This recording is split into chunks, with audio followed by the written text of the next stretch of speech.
Let's talk about books, Shody. Let's talk about you and me.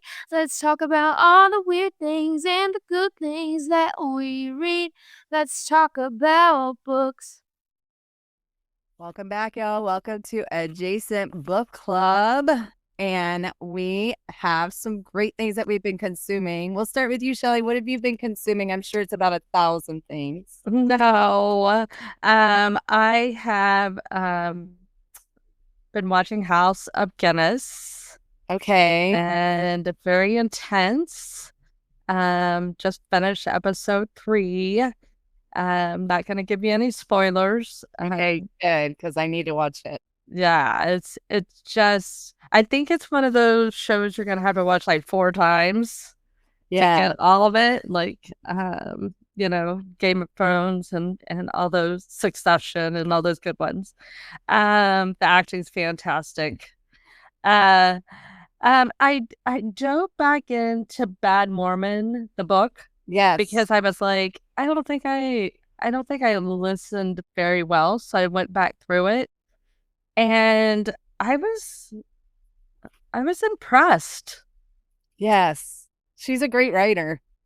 Yeah, she's a great writer. Bad Mormon, Heather Gay is one of the Housewives of Salt Lake City. yeah, and she shares her story growing up Mormon and a very entitled Mormon, which is not. I don't want to. I lived in Jackson Hole, Wyoming, and one of our biggest employment banks at that time was the Mormon community from Salt Lake City. That those that did not go on mission trips came and worked in the Tetons, and Well, that sounds dreamy. it was, and it was a lovely community of young people, and so we kind of, as administrators on that team, we had to kind of support their first time out of the nest. Right. And it was, so we all took, about 25 girls and were kind of like their coaches and stuff like that. And, if they had any questions while they were out and about. It was so interesting when we were in Jackson Hole because, the Mormons came in, and it was the first time they were out of the house unsupervised. And I mean, they couldn't even in their own town, and you hear it in Heather Gay's, like they couldn't go on a date without somebody else being there to supervise or support. And so we kind of called it, because at the same time it was Girls Gone Wild. It was real popular. We called it Mormons Gone Wild because some of them, it was their first time away from, the house and the church, and they lost their damn minds. Yes. I wish they would have taken pictures their first day. Wild, Bad Mormons. Yeah, first day of the summer and the last day of summer, because they're drinking like soda pop. They're just having maybe a couple of cocktails. All of a sudden, they might even get a little tattoo. Yeah, I mean, it was just. I mean, there was a group of them, and I still stay connected with some of them, that did great. They burn their special underwear. Yeah.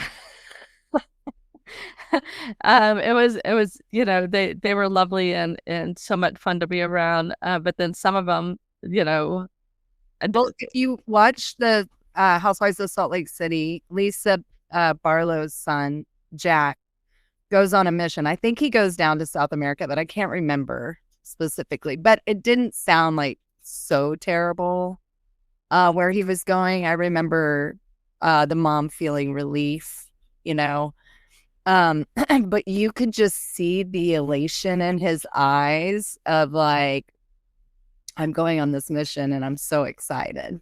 But he didn't tell his mom where he was going. All his friends knew, like, I'm going on. Oh, he didn't tell his mom he was going on a mission. She thought he was going to go straight into college. Yeah. And then she finds out that he's going on a mission. And then she starts going through the town of Salt Lake, and people will be like, "Oh, are you Jack's mom? I'm so and so." And, little kids. And I heard about Jack going on his mission. And she's like, "What? Everybody in this town knows you're going on a mission except for me. Why didn't you?" Well, I would love to know why you didn't tell her, because it's such a process. I think what it was is, and I'm just speculating, I think he didn't want her to talk him out of it. Interesting. He wanted to make a decision for himself without her input, because he felt like it was going to be hard on her to let him go. And because she's a very she has a large personality, but she's also kind of one of those, she's a very helicoptery, overbearing mom with a personality. And I don't think he meant it in a mean way. I think he was trying to assert himself as a man and say, "I'm making this decision for myself." Okay. Yeah. That's fun. Well, when Heather Gay shares her mission experience, first of all, her mission was in Paris. I know. There's still need everywhere. Oh, of course. But then she, I think going to Paris as a mission was hard. It would be hard not to step away and do, go to a play and do all the stuff. But she shared part of her mission was working with a family that had an adult child with autism. Oh, wow. Yeah. And that this mom had this very rigid belief that she could cure her son of his autism. He also had CP. Oh, God. And if they did this kind of swaddling with towels, that it would cure him of his CP, and he would be able to walk. Oh. And she knew. Wow. And I think it's interesting that the church sent them to do this. Yeah, they're not doctors. and but they were just supporting the mom's beliefs. But even at her young age, she knew it was wrong. Well, and yeah. she was really smart.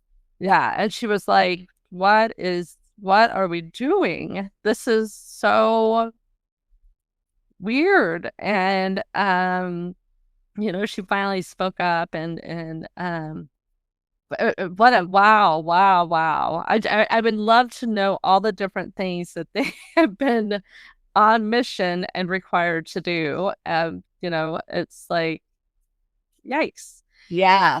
That would be an interesting deep dive, because I find the Mormon church quite fascinating, but I find all religions really fascinating. Agreed. I'm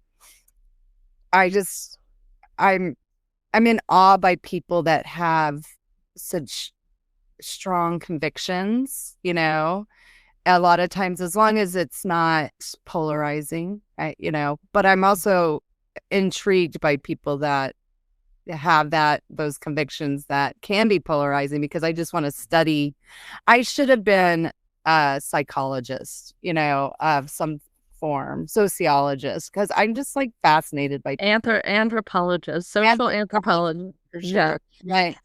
I could just study people all day. But that's and I love when Ella said, this is like an anthropology project, right? Adjacent, and I was like, you're learning about his behaviors. Yeah, I agree 100%, and so I love it. But that I love her writing. I love her share on the process.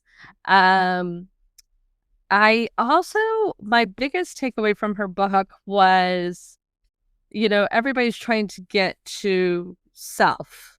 Right. And get to that second mountain and whatever. And I feel like her church experience really helped her understand that by the age of 8. And what a insightful child. Yeah, well, what a gift, what a blessing to have that knowledge so young. Yeah. I was like, what? I mean, you have to celebrate that. And she can take that and do whatever she wanted with it. And she has chosen to, change her life and join the Real Housewives of Salt Lake City. But I think she does it in a very spiritual, not religious, but spiritual, self-recognized way. Because she left the church. Yeah. Well, the church abandoned her. Well, because she divorced her husband, and in the Mormon religion, what do they call it? You get unsealed and they you're kicked out. Yeah, you're excommunicated from excommunicated. Yeah. And I don't know. I feel bad for people that have, because it's like you're losing your identity. You're losing your identity. You're kind of losing, like, you've already lost your marriage. Everything that you've set up for yourself is kind of gone. And now you have a whole, like a big gaping hole in your life. So she filled it up by recreating herself 100%. And so, yeah, I mean, being on the Housewives is not, super, it's not spiritual from what I see. No, but her finding herself, I love that. And so the other book I read is The God of the Woods, which is not about God, but God of the Woods by Liz Moore. And the twists and turns of that book, I honestly, I had a hard time keeping up with them. When you listen to audio, sometimes you miss some of the written word. They were jumping between times. It was like, I went back and took another look at it to understand. But it is a story about somebody goes missing on a campground, and like like camps where kids go that like an outward bound situation is they learn survival skills and then they're sent out on their own. Anyway, it goes back and forth and back and forth. And there were so many things added, so many elements added to the story that I was like, too much. Too much. Too much.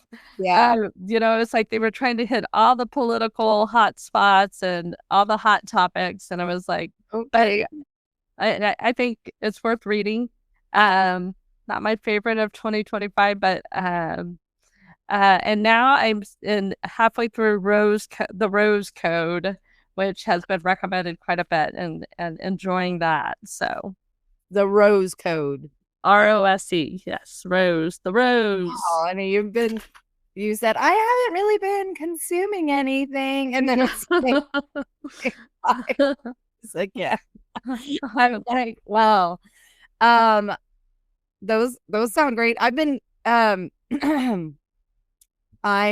read The Coworker by Frida McFadden. I know, but it has some twists and turns. It definitely is worth a listen or a read, because it takes you down.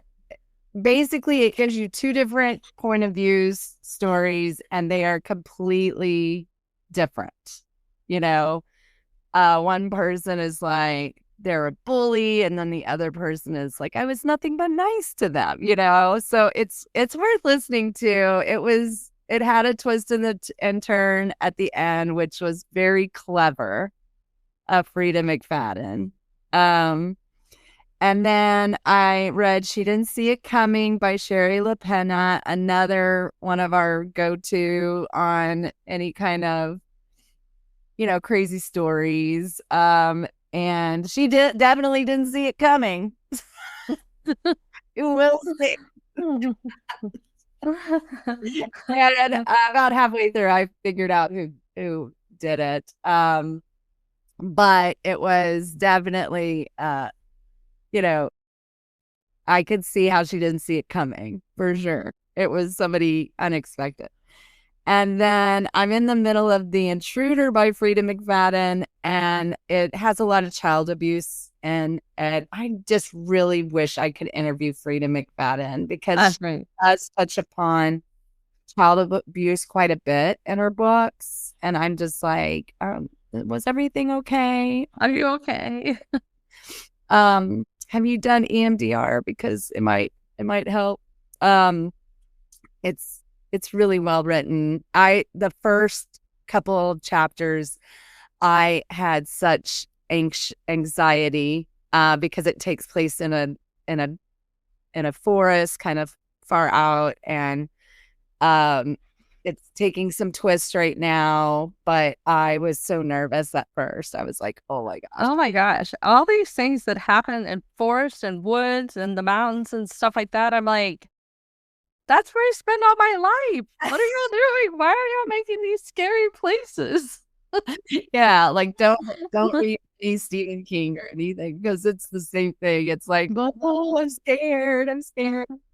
But I've been really enjoying. I have not really been consuming that much. I mean, this will be after the game when this comes out, but we've just been watching a lot of sports because the baseball series, the World Series playoffs are in play. And yeah, I'm enjoying catching up with some reading.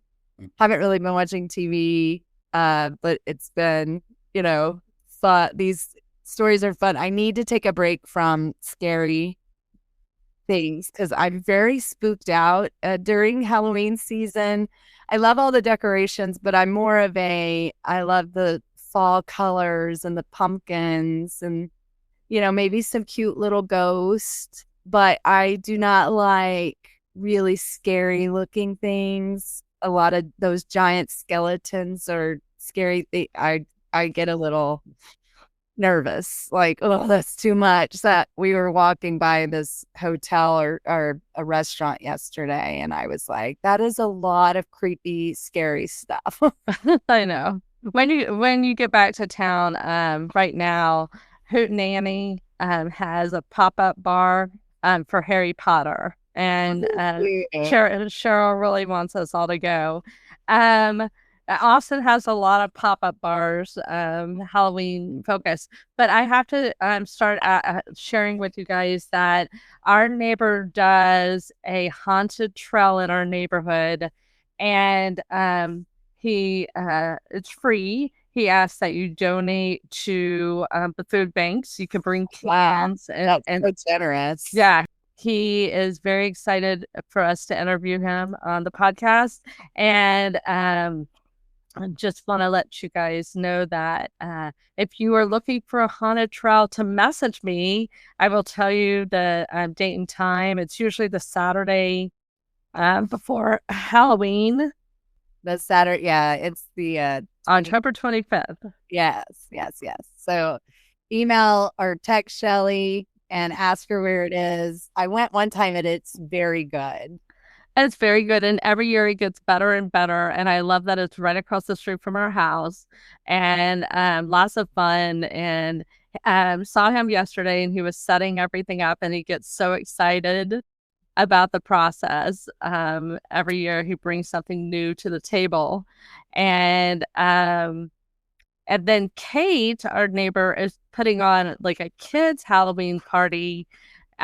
And the front of her house right now is ridiculous. I'll post a picture of it. She has like every skeleton she could find, and she has a tendency to go over the top. So, but her and George love Halloween so much. This is their big celebration. Even our sweet friend Callie's coming into town with Wyatt to celebrate Halloween with Kate and George. I get it. I love Halloween. It's so fun. Walking in the Upper East Side in the city, and I was like, this is so cute. There was this one like beautiful townhouse. They have those gorgeous street level townhomes that are like 4 or 5 stories. And they had 2 ghosts with witches' hats just sitting like so cutely. I was like, okay, I can do that level. It's the creepy stuff. I should have taken a picture of this one. Oh yeah. Well, Scary. I'm like, why are you going that dark? yeah. We have some people that go over the top, like scary death. I was with Krista the other day and what by her house, and her neighbors had a circle of witches. Like they looked like they were dancing with the light. We're like, well, no, it made me think of Handmaid's Tale. It's like, oh yes, this is so creepy. So creepy. I saw in my neighborhood in Austin, someone just had, it was really cute, and they're on their front porch.